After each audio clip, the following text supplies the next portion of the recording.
Liberty in our lifetimes in a free state of our own. That's the vision. That's the dream. We are building it in New Hampshire. I'm Eric Brakey, your host and renegade statesman for the Porcupine Report. Welcome to your source for porcupine news and free-range conversation on matters of liberty. All right, let's hop into the show.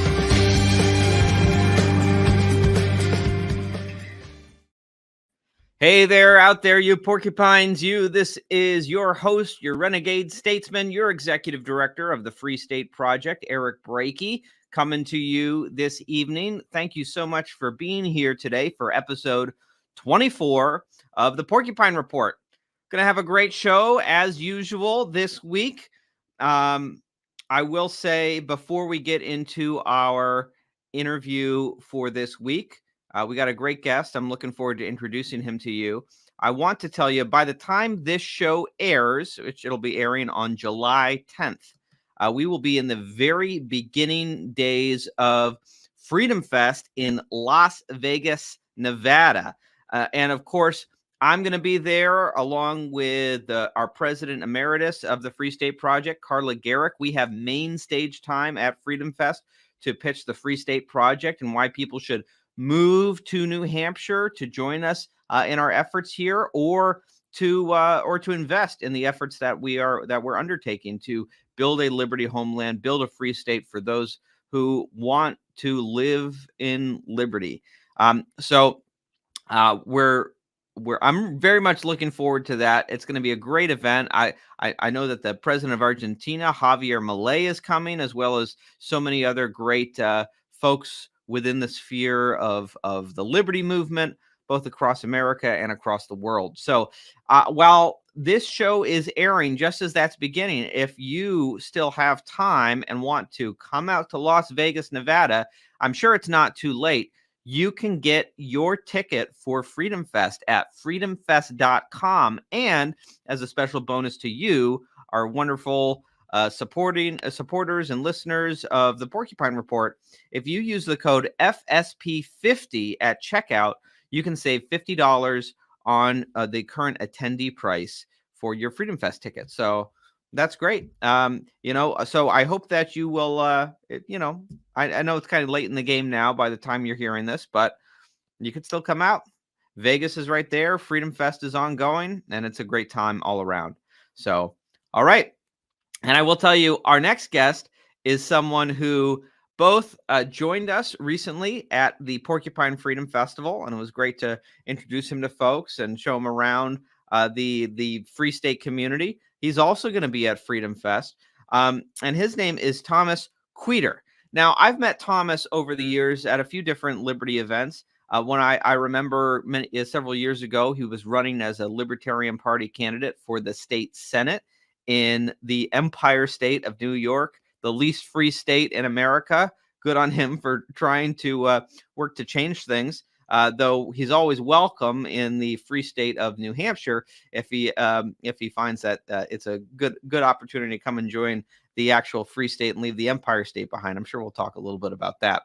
But Thomas Queter is the founder and president of the Mobility Independence Foundation. He was born in 1983 with, now I hope I'm pronouncing this right, osteogenesis imperfecta, at a time when the disorder was barely understood. Now, he always advocates for himself and others with disabilities, stating, "I do nothing if it doesn't benefit others." It was around the year 2015 when he was denied an adequate wheelchair. This was despite coverage by Medicaid and the best private insurance available in New York. Imagine that. A crowdfunded used wheelchair provided by his community was the solution. Having been told he should discard a $65,000 custom wheelchair over a 2-inch part, he knows firsthand why open source mobility equipment is the next step in the industry. It subverts restrictive IP law and enables the right to repair. So let's welcome to the show, Thomas Queter. Hi, Eric. Thanks for having me. Hey, Thomas, it's a real pleasure. You have I think, a very amazing story, a unique story. I think your story kind of teaches all of us, things that, in life that we just we take for granted that not everyone can. I guess tell us a little bit about, I guess, your journey to the liberty movement and how you kind of came face to face with the inadequacies of our healthcare system in America, which is dominated by third-party payers, including government bureaucracies and private insurance companies that don't ultimately have the best interests of patients in mind. That's an awful lot to talk about, Eric. We'll get started wherever you want to get started. Well, as far as my journey to libertarianism, you'd have to start with my birth. I was actually born 6 weeks late, so don't tell me what to do. And, you know, I was born as a breech, and I came out butt first. Again, I think that's very libertarian when you consider the world we live in today. Yeah. I like jokes, if you haven't noticed. But I've been subject to the socialized healthcare system for my entire life. Everything's a battle. Everything's a fight. Every piece of equipment you need is many, many appointments to justify. And then what you do need, even if it's on the market, is rarely actually approved. So imagine if someone told you that you don't need the legs you need a different kind of legs. I don't know, maybe yours should only be 2 feet tall, right? How would that feel if you just suddenly had half-size legs, or half-power legs? And that's what happens in the terms of DME, or durable medical equipment, which is, in my opinion, an oxymoron. Statistics are coming out recently in the last couple of years that 50% of all wheelchairs, power or manual, are breaking down in a 6-month period. I want you to think about that. That's 1 million plus people in this country who are left stranded in a 6-month period. And I've experienced that. One of my taglines is that I had over 1,000 fractures by the time I was 16. That's the nature of my condition.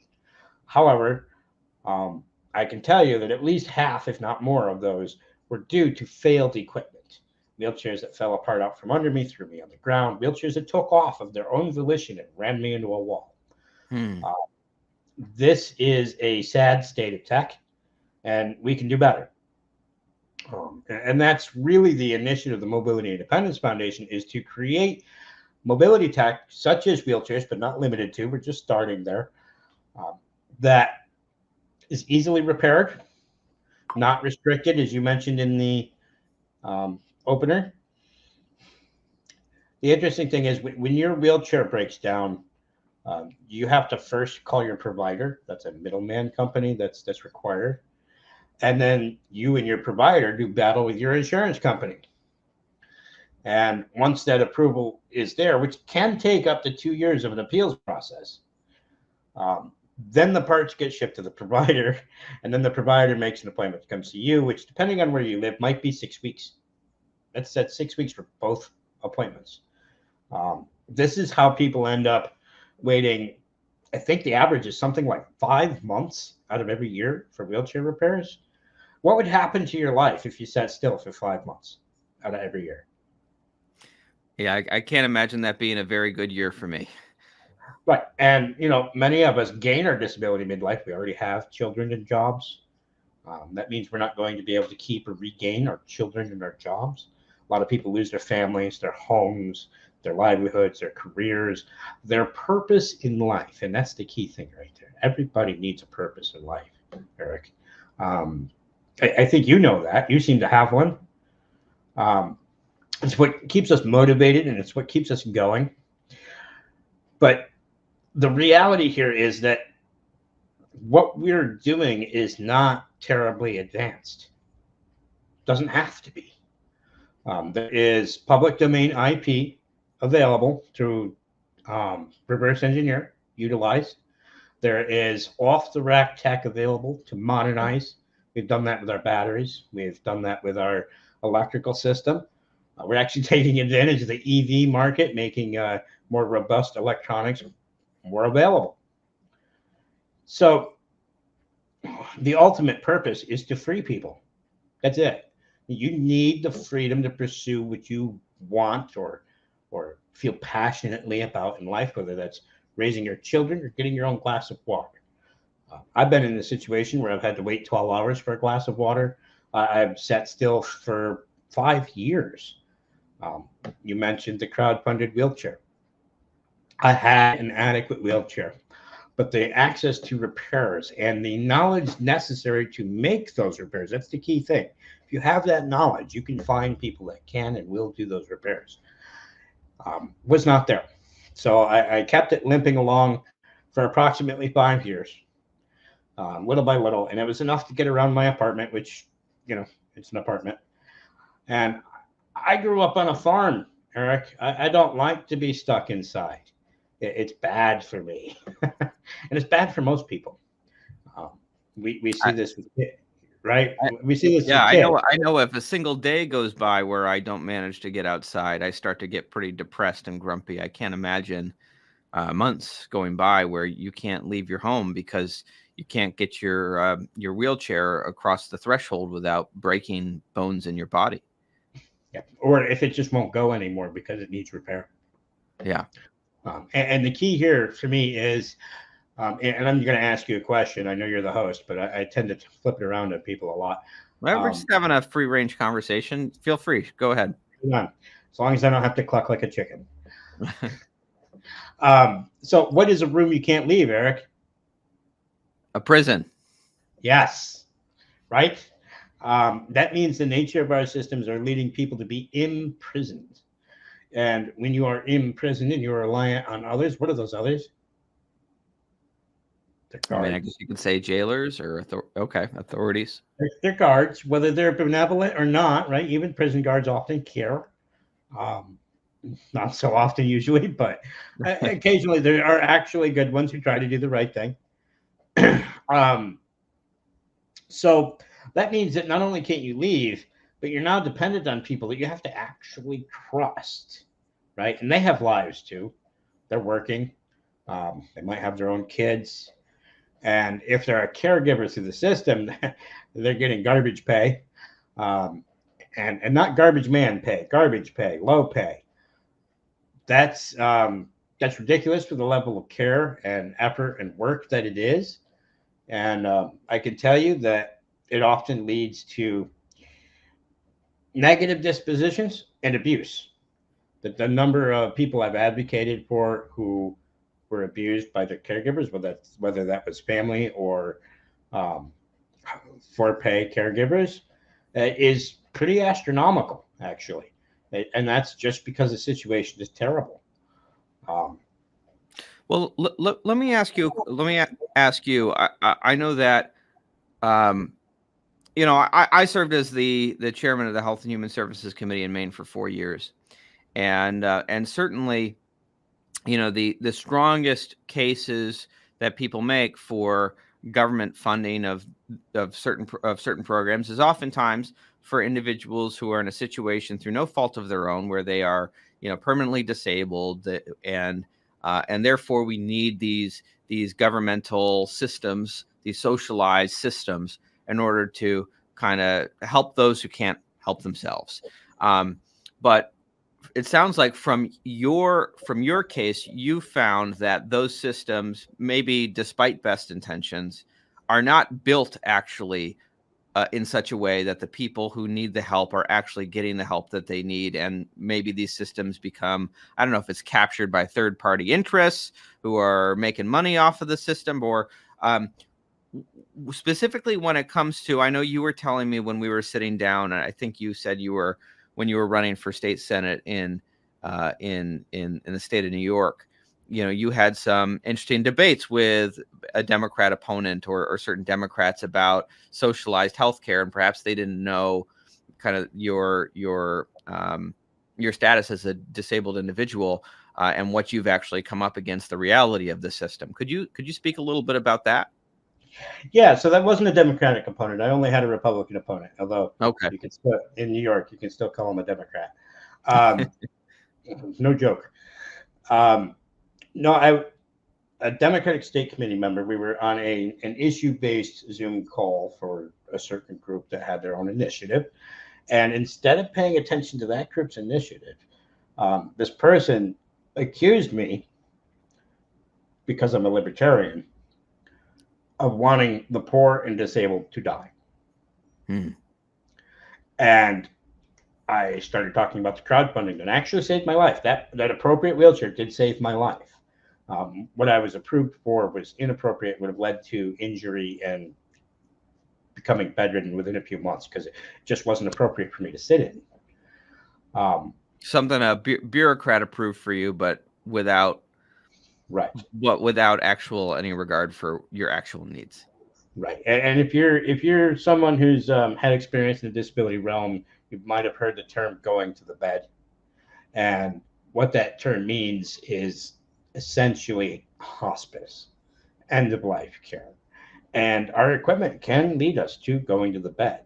So this person, they accused me of that. And I mentioned the crowdfunding, and they said, "Oh, well, that works for pretty people." I felt very complimented.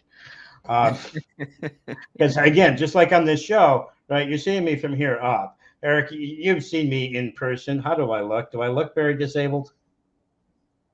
Yeah. Yes, you look very disabled. It's pretty obvious, right? And you know, it's very interesting because I had to keep steering that conversation back to the issues for that group. Right? I actually won them over by taking their own representative and making them pay attention to their own issues. But the thing that happened was because I had that conversation in front of this group, and because I steered it back to their issues instead of my own, I got invited to their next event. And the person who accused me of wanting the poor and disabled, myself, to die, actually got a look at me. And there was this moment, they turned, they looked, take one of these, and you just see the light bulb turning on, right? Mm. And, I understand that they had that perspective because they care. There are a lot of, quote, libertarians who don't believe in social nets and think they should all just go away immediately, flip that switch. And I'm not one of those libertarians. I feel like that if we remove restrictions, we'll have more people get themselves off of welfare. Yeah. And that's my case. I've been kind of an entrepreneur since I was like 8 years old, always trying to do something, always trying to make some kind of money or find some kind of career. I even went to college for architecture, didn't work out, was not accessible in New York. So the way I like to put this is safety nets belong beneath our feet, not pressing down on top of our heads. When your income is restricted and tied to your health care, your check is tied to your health care, they justify each other, then if you try to work, you can lose the health care that's keeping you alive. Nobody chooses to die. Nobody's going to make that choice. So how do you choose to get off of welfare when there's this giant gap between what you're getting in terms of fiat financial support and what you're getting in terms of healthcare? So if we can make certain aspects of healthcare more affordable, more voluntary, then that's one less hurdle to someone actually finding a way off, building a life, pursuing their purpose in life.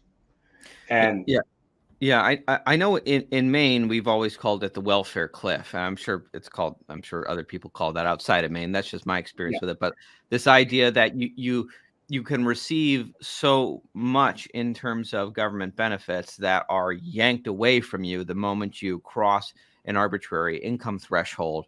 And so you may take one step forward, but you've actually taken 10 steps backward in terms of your own ability to live.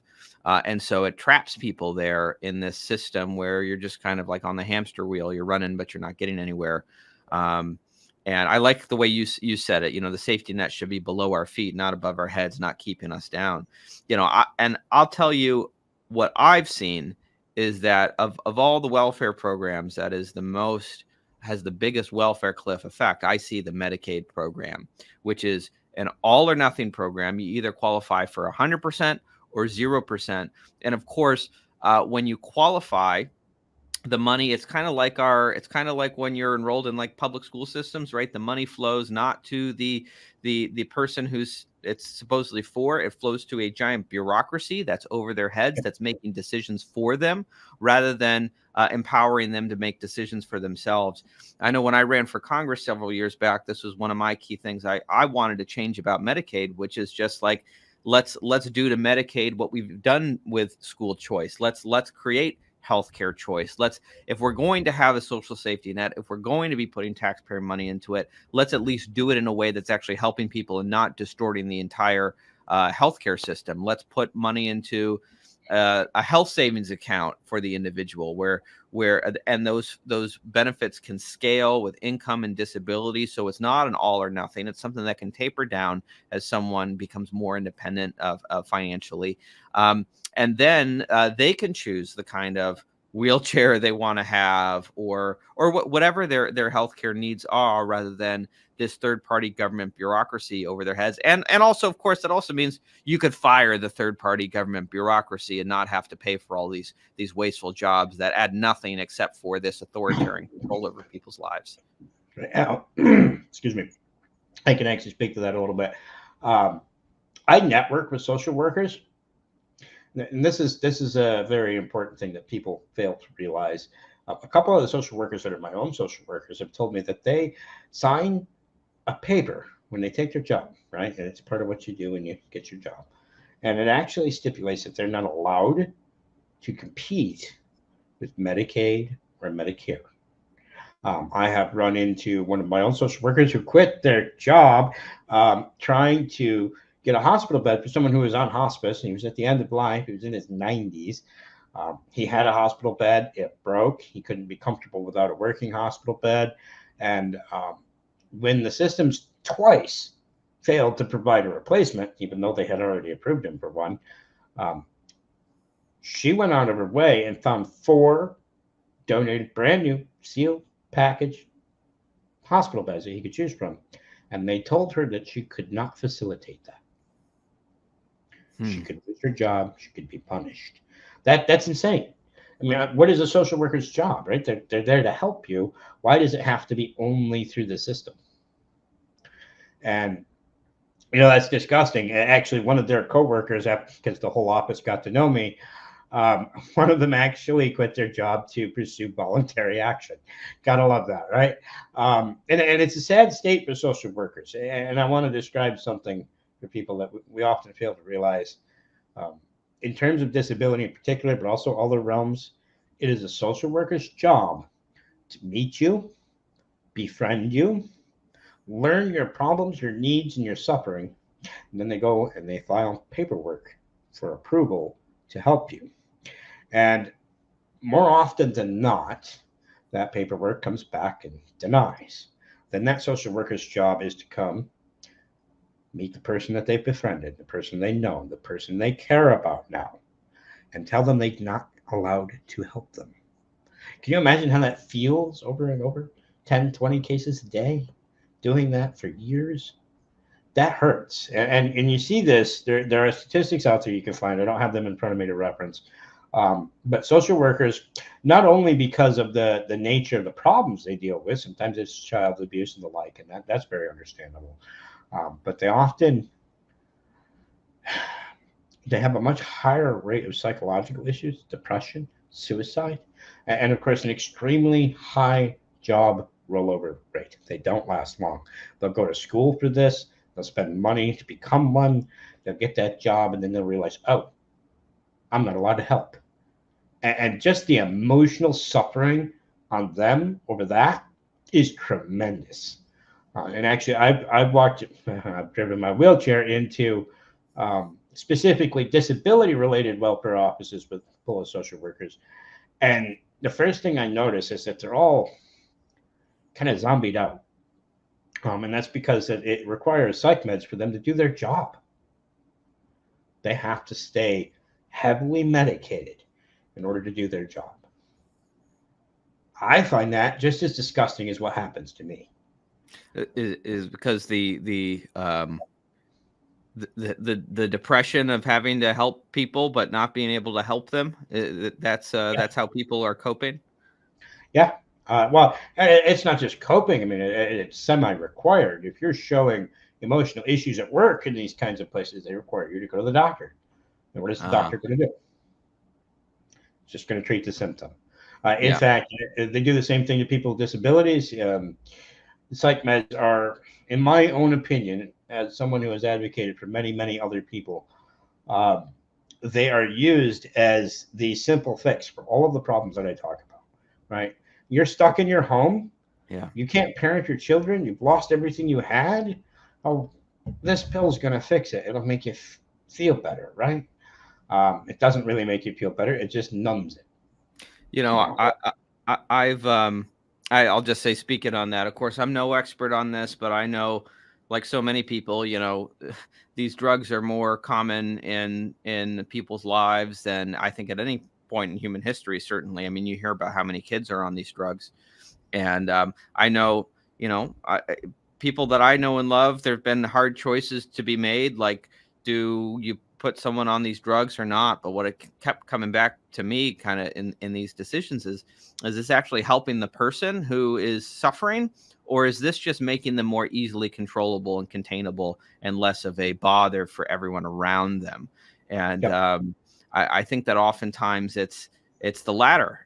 It's we don't want to deal with your problems and your suffering, so we're going to put you on these drugs that just numbs you and turns you into a zombie. And then you're more easily contained.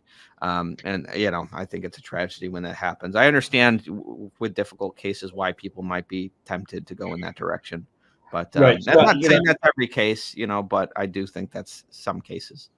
right. I was just about to clarify. There are people who need these medications. That is a Yeah. fact. I will never deny that. But perhaps being able to leave your home would reduce that. Yeah. Interestingly, if you're familiar with the prison systems in New York, at least, one of the first things they do once you get in there is start medicating you to the hilt. They pacify you with these same medications. Yeah. Seroquel is handed out freely. I don't know if you're familiar with Seroquel, but I call it the zombie drug. Um, some people need it, but I don't think applying it the way we do is actually effective at solving any problems. What it does is it hides problems. Um, so, you know, there are so many angles to go with this. I'm trying not to go on like every tangent possible. Well, let's hop back to, so what you're specifically doing with wheelchairs, making wheelchairs affordable and accessible to people, and high quality too. Yeah. Yeah, so I know you've told me that there, if you're getting a wheelchair through Medicaid, or you're getting a lot of the wheelchairs that are out there, they're very expensive. There's tremendous IP law protections around them.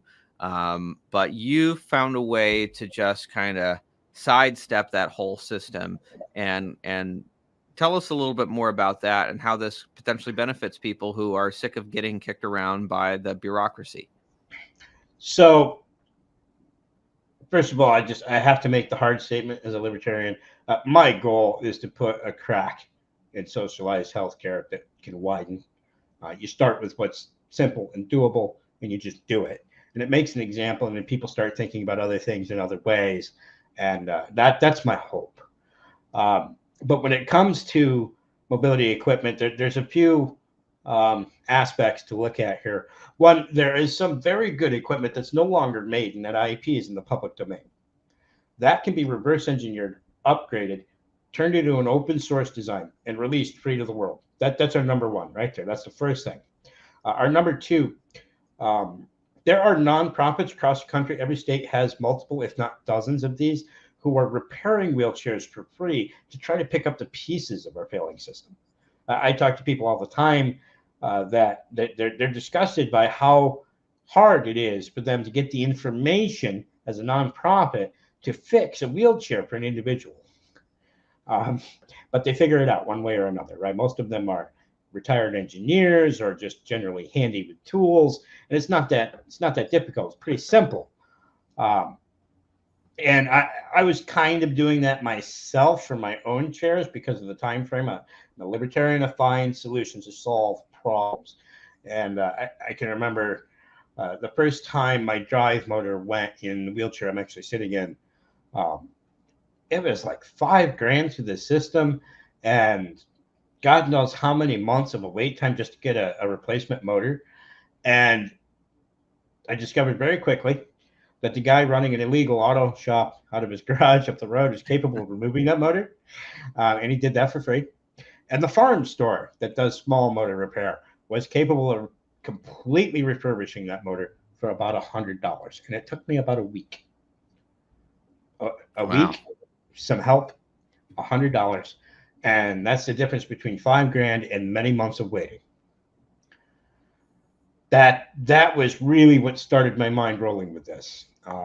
Now that same chair, which I have been in since I was 15 years old, I'm very experienced with the model we're starting with. Fought for that chair, by the way. I fought hard. The IP is in the public domain. I keep saying that. And, you know, there's something else interesting about the world today. I'm not going to sit here and say that the world hasn't improved for people with disabilities, because it has. We now have engineers with disabilities graduating college. That is a resource to harvest. They know the problems, right? They've experienced them. They're engineers, and we're harvesting that talent. One Devin Hamilton, another farm boy, by the way, also familiar with the same model chair. When I first approached him, I asked him what he thought of it. The model is the Omega Track, by the way. It was built by a family of engineers for their son who was disabled. And they did that because they were disgusted with what was on the market and what was available. When I asked him what he thought of it, his first response was 3 words: I miss it. Right? And he had another model chair that's newer. They all look fancy these days, right? Some of them kind of like Dr. Seuss mobiles. But he points at his brand new, I believe it was a Quantum, sitting in the corner. And he points to the Omega Track, a little nonverbal, right? So CPs can be difficult to understand. He has an interpreter, a person, but short and sweet sentences he gets quite well. He points at the Omega Track and says, anywhere. He points at the Quantum and he says, mall, right? That's if you can get there. It's good for the mall. Perfect flat surfaces. Wow. Yeah. What's perfectly flat? I mean, I know you're in New Hampshire and Maine. What's perfectly flat around there? Nothing. We got plenty of mountains and hills, and certainly not if you're going outside. But I guess if you're going to a completely manufactured environment like a shopping mall, you might do all right. Right. There's another issue, right? We can talk about the ADA all day long, but the thing is, the ADA regulates things that change annually in some places. We have a freeze that heaves pavement. How many parking lots have you seen subject to the heave in the ground when it freezes? Maybe all of them in the Northeast. They're rife with ADA violations. Technically, somebody could sue them for every single violation. And then if we did actually go down that route, we would have a lot of perfectly accessible empty buildings. The reality is that we have the technology, we have the ability to make a wheelchair that can go over that. I had an interesting experience in 22 petitioning for the Libertarian Party down in New York City. I spent 3 weeks there. That's what, 8 million people at that time, anyhow. And I saw 2 power wheelchairs out on the sidewalks the whole time. I'm going to crowded areas. I'm in seas of people. I saw 2. And they were really just coming out of their building and going into a vehicle to go somewhere else. They were not traversing the sidewalks. They were not going around their community, being involved with what's going on. No, they were remanded to that 20-foot trip from door to vehicle. And that was about it. And I could see why just by looking at them. And I think to myself, I thought I had the country chair, right? The farm boy chair. I can climb the mountains. I can go out in the barn. I can garden. I thought this was for, people in a rural life. As it turns out, the same chair was extremely adequate for New York City sidewalks. And it would be 18 months later, just catching a little news blurb. I think it was NBC. And it was about liability issues with sidewalks.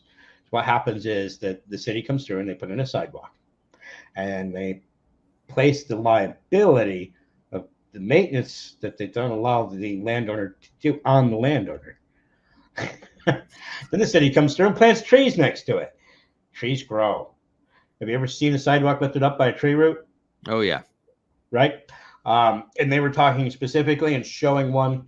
There's about a 4-inch bump, right? 4 inches caused by a tree root. And they were talking about how people were tripping, falling down, being taken away in an ambulance. And I recognized it. I drove over it. I didn't have a problem with it. So think about that, right? I have a wheelchair that's more safe than walking when it comes to the sidewalks in New York City. And yet it's no longer available. And not much that's actually available on the market that you can get through systems anyhow can do that. The other thing that I know from personal experience, we see a lot of advertisements, fancy commercials for mobility tech, wheelchairs, that do all these neat things. But the problem always comes down to repair. How durable is it? How long does it last? What's it take to repair it when it breaks, even if it's just a simple repair? And these are the real problems, right? I'm sitting in what should be a 30-year chair. Proper maintenance. It's a machine. You change the oil on your car, right? Mm-hmm. And you know what I couldn't get for my wheelchair, which has a transmission? Couldn't get the oil changed, which you're supposed to do once a year. It's absurd that our systems don't recognize that the machines they provide need regular and adequate maintenance. There are some systems in a power chair where you can't just replace the one part, you have to replace several because they wear on each other, but you can't ever get that done. They will take the worst looking part and they will replace that, and then 3 months later you're broke down again. So what can we do about this? There are many realms of technology in our lives today, right? Mm-hmm. They're flying at the speed of light. Do you remember the first cell phone? Are you old enough to? I know I'm older than you. I don't know if it was the first cell phone. I remember like seeing like movies and like, well, I don't know, like early 90s, people have got like the huge jumbo cell phones, or I guess before that there was the car phone that everyone was really excited about, right? I remember my mom had a car phone when I was a little kid, I guess for work. But I guess these days they really discourage you being on the phone when you're in the car. But yeah, no, certainly the technology has come a long way to now you have these little devices that are, I guess, more powerful than the computers that supposedly put a man on the moon. I guess some people debate that. But this kind of advancement is happening all over the place. Yeah. We've done some upgrades to this chair as we're reverse engineering. We have a handful, right? That's the thing, right? These things sit on the side of the road and pile of parts, and we can pick them up and put them back together. You cannot find another wheelchair like that. Battery technology is a huge thing. Previously, for a large wheelchair like this, it's custom, it would run on lead acid gel cell batteries. If you're familiar with lead acid batteries, the more you use them, the worse they become. They're warranted for about 6 months because that's all they'll give you a peak charge for. And a peak charge is about 10 to 12 hours a day if you're an active person like myself. And I like 20-hour days. I'm kind of crazy. Now we have lithium iron phosphate batteries, right? I can treat this chair like a four-wheeler on the hills of upstate New York, which is worse than the terrain at Freedom. Not Freedom Fest. Jeez, why am I forgetting? The Porcupine Freedom Festival. Porcupine, yes. Pork Fest. Thank you. Sorry. You'd think I'd know that by now. I was there. I'll ask you in a moment about how you enjoyed it, but go on. So the terrain at Pork Fest was not very hospitable to most wheelchairs. We saw some there, right? You might have noticed that some that looked more rickety or less built, they stayed right on the pavement and they had to be careful. There was another, her name was Chris. What's her last name? Yeah, Chris Lopez, our moving director. Right. She's got a very functional wheelchair that I believe the systems don't really cover. Had to be crowdfunded, Yeah. $35,000. Yeah. The Free I State community appreciate that model. Actually, crowdfunded that for her. yep, the iBot, very functional. But again, I've talked to their um, service techs. I've talked to their leaders in the company, and the problem comes again with repairs. When you need a repair, you have to send it back to the shop. That means you're without the wheelchair. I'm sure they do everything they can to be as timely about that as possible. The company does absolutely seem to care, but that's still a hurdle.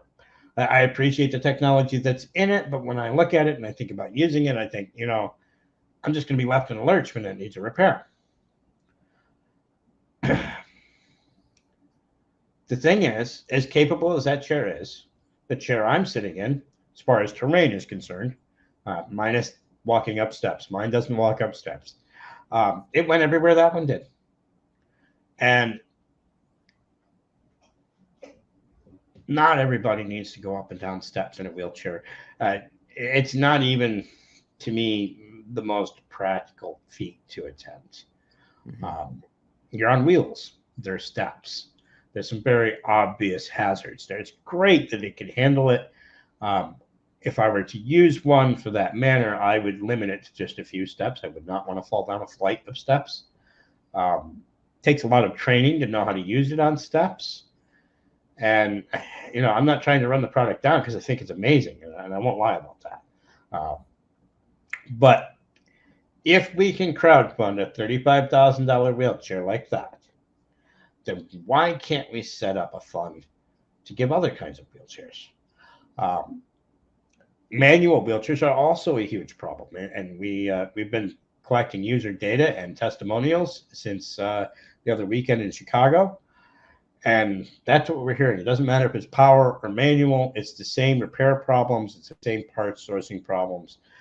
So why not design manual wheelchairs out of bicycle parts?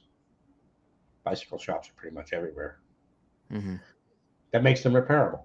I actually know a young engineer. They're working on a design.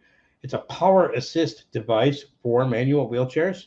And there is one on the market that's garbage. It costs like $6,000 and up, and breaks a lot and has very limited control settings. So they designed a competing product. I actually watched the company that makes the original try to buy that design so they can put it on a shelf so nobody gets it. Now, their product takes less than $500 of e-bike parts to make. Any e-bike shop with a design could make it.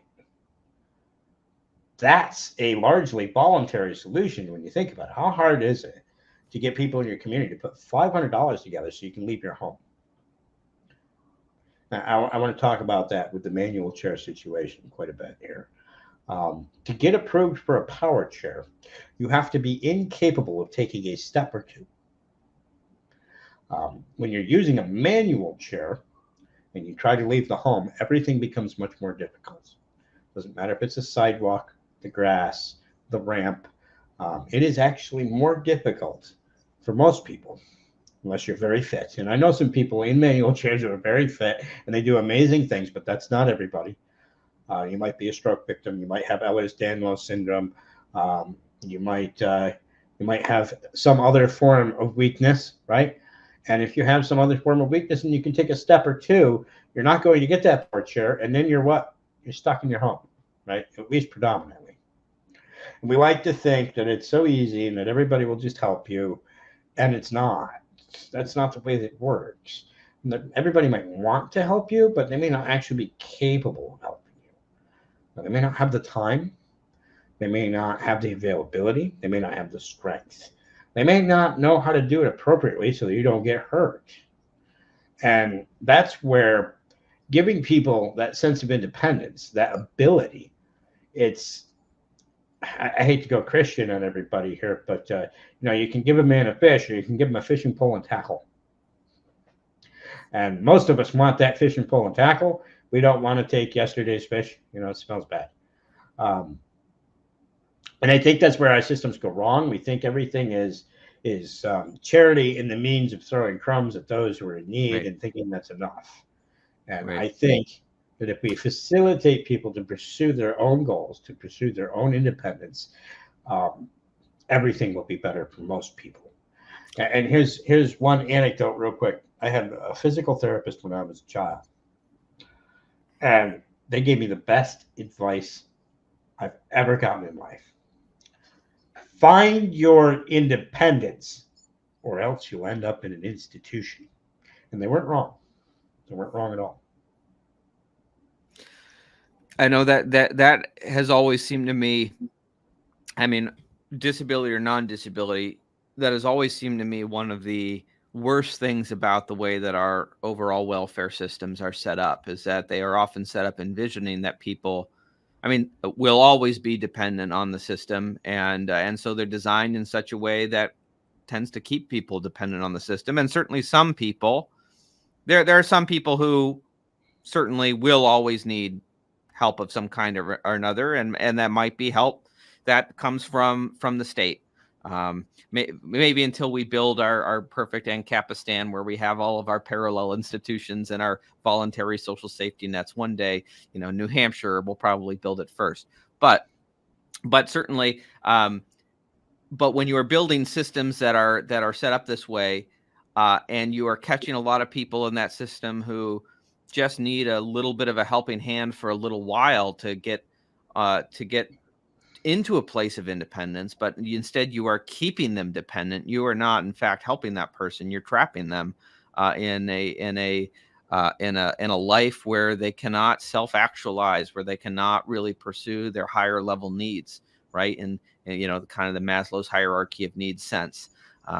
They might be able to get their basic shelter, their basic food and water, but to be able to find that purpose-driven life that you were talking about earlier, that's something that's hard to find when you're just kind of living hand to mouth on handouts that have to be approved by government bureaucrats.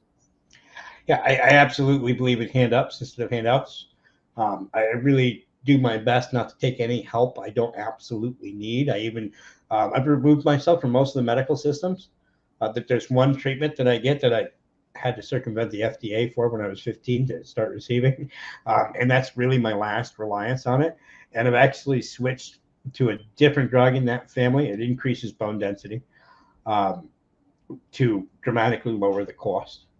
But I have a very firm handle on my respiratory issues because I am subject to respiratory infections. My rib cage suppresses my lungs, and so when I fill up with fluid, I could die easily. But I actually took that route for a couple of reasons. I was overprescribed antibiotics when I was a kid. It made me really sick for years.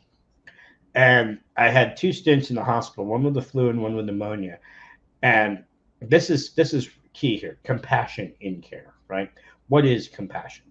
Our medical systems have known for a very long time that opiates suppress your respiratory system. And if you're in the hospital with breathing trouble, maybe they shouldn't give them to you. But that's what they did to me. Morphine and Percocets, right? I all day long, over and over, turning blue, getting slapped awake.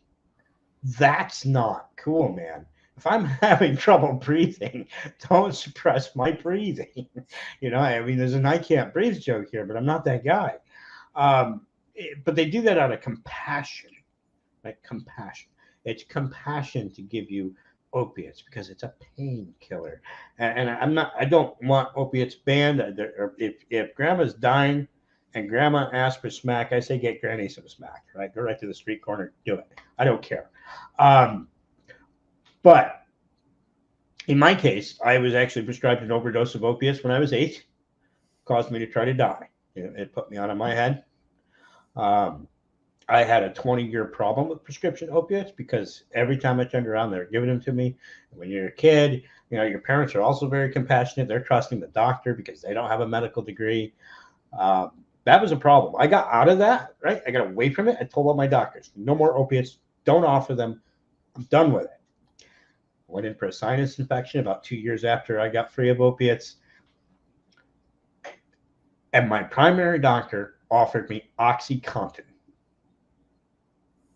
for a sinus infection. Think about that, right? This is the man who knows that I had a problem with prescription opiates, a man who knows that I was 2 years free of that problem, and over a sinus infection offered me OxyContin.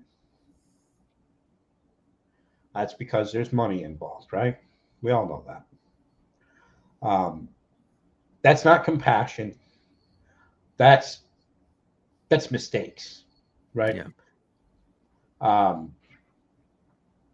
Well, sorry, I have a lot of opinions. Yeah. Well, Thomas, we're approaching the end of the hour. There's a few things I wanted to ask you before we wrap up. First of all, you did come out to the Porcupine Freedom Festival, and you are heading to Freedom Fest. I'll see you in Vegas, just as I saw you in Lancaster. Very quickly, I know you were only there for about a day, but what did you think of Pork Fest, and what are you looking forward to at Freedom Fest? Well, I really liked Pork Fest. The people were great. Jeopardy was awesome. By the way, you did a very good job. I really enjoyed it. And, just the eclectic gathering of different people was very interesting. To see so many different people just getting along and having a good time. It was amazing. And I'd like to come back next year. We'll see what happens with my schedule. The biggest problem I had with Pork Fest was that heat wave. And I don't think that was anything to do with putting it on. Yeah. It did cool down later once the rains came, but we were also dealing with, then it also meant we were dealing with the rains. But, in the moments after the rain, it was actually really nice and misty and cool. But yeah, certainly in the start of the week when you were there, we were having a heat wave. Yeah, the AC went out on the van, and I was actually hugging a gas station bag of ice on the way home. But you do what you got to do, right? Absolutely. And Freedom Fest, I don't know what to think of it. I've never been. I'm looking forward to it. I'm looking forward to pitching. Whether I win or not, I want to tell more people about what we're doing and why. And again, it is all about that purpose-driven life. If you do not have a purpose, you cannot find happiness. That's just the way life is. Everybody needs to do something, and they need to be able to choose it.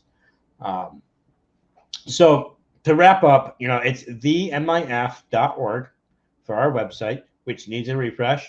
You're best off scrolling all the way to the bottom and clicking on our social media. LinkedIn and Facebook are the best ones where we keep up to date with.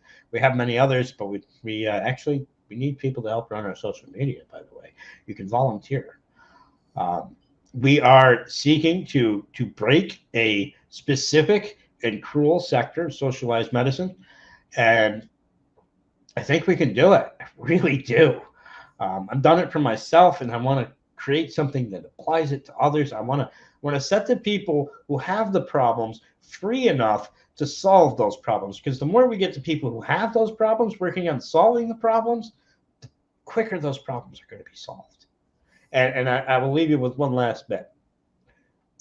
The statistics on disability tell us that if you live long enough and do not die suddenly, you will spend a significant period of time with a physical disability. Eric, someday you're going to need one of my wheelchairs, and I hope you call me. Well, I hope by that time, I'll keep you in mind and what you're building. I think that it's very exciting to know that there are options that are increasingly available to people, thanks to the work that you're doing, of kind of breaking free from this IP-controlled system where people can get the practical things they need, maybe not the most fanciest things in the world, but the things that practically work and that can be repaired and maintained for a long time at low cost with quick turnaround, just because you can use, repair shops in your own community. That's very exciting, and I'm sure very liberating for many people. Yeah, I hate to correct you, Eric, but these are kind of fancy. There is a lot of tech off the shelf available. We are buying parts off of Amazon.com and other websites that supply them. They are high tech, and they are readily available. They're also low cost with better longevity. Well, I'm glad you did correct me. So, all right. So let the record be clear. Thomas, I really appreciate you coming on the show. Thank you so much for talking with me during this over this hour, and I look forward to seeing you at Freedom Fest, and look forward to continuing to see the work that you're doing to help people roll away from socialized medicine. Yeah, stop by the table, and we've got a hospitality suite on Friday. I believe it's 2:30 to 3:45. Wonderful. I'll be sure to do that. All right. Thank you, Thomas. All right, everyone, that's the show. I really appreciate our guest coming on. It was great to see him at Pork Fest. Looking forward to seeing him at Freedom Fest. And maybe when this show airs, maybe you're at Freedom Fest. And if so, I'd love to see you there. Be sure to come find me, say hello. And if you are in the area, you haven't gotten a ticket yet, remember, you can use that discount code FSP50 to get $50 off your Freedom Fest ticket. But I will also let you know that we are also, I'm heading to, at the start of August 1st through the 3rd, I'm heading to the Young Americans for Liberty National Convention, YALCON. It'll be a nice homecoming for me. Of course, I was the national spokesperson for Young Americans for Liberty for about a year. I have very fond feelings of all the great work that's being done at Young Americans for Liberty. And this is their annual convention. It is an invitation-only event, but you can apply to come out and for YALCON. It's going to be in Orlando, Florida. You can apply at yaliberty.org/apply for the Young Americans for Liberty Convention. I don't have a whole roster of all the speakers that are going to be there, but if you're not excited enough that I'm going to be there, Comic Dave Smith is going to be there, many other folks in between. So come out to YALCON. Would love to see you there, particularly to they welcome people of all ages, but certainly it is emphasis on Young Americans for Liberty. So especially if you're a young liberty activist looking to get involved and plugged in with other young activists looking to make a difference, that's a great place for you. So check out Young Americans for Liberty and what they're doing August 1st to the 3rd in Orlando, Florida. And on that note, I want to say thank you all for tuning in today. Thank you to our technical producer, as always, Raynita, for running everything behind the scenes to make these episodes so seamless and smooth and wonderful. And furthermore, my opinion is, as always, the Federal Reserve should be destroyed. Thank you and good night.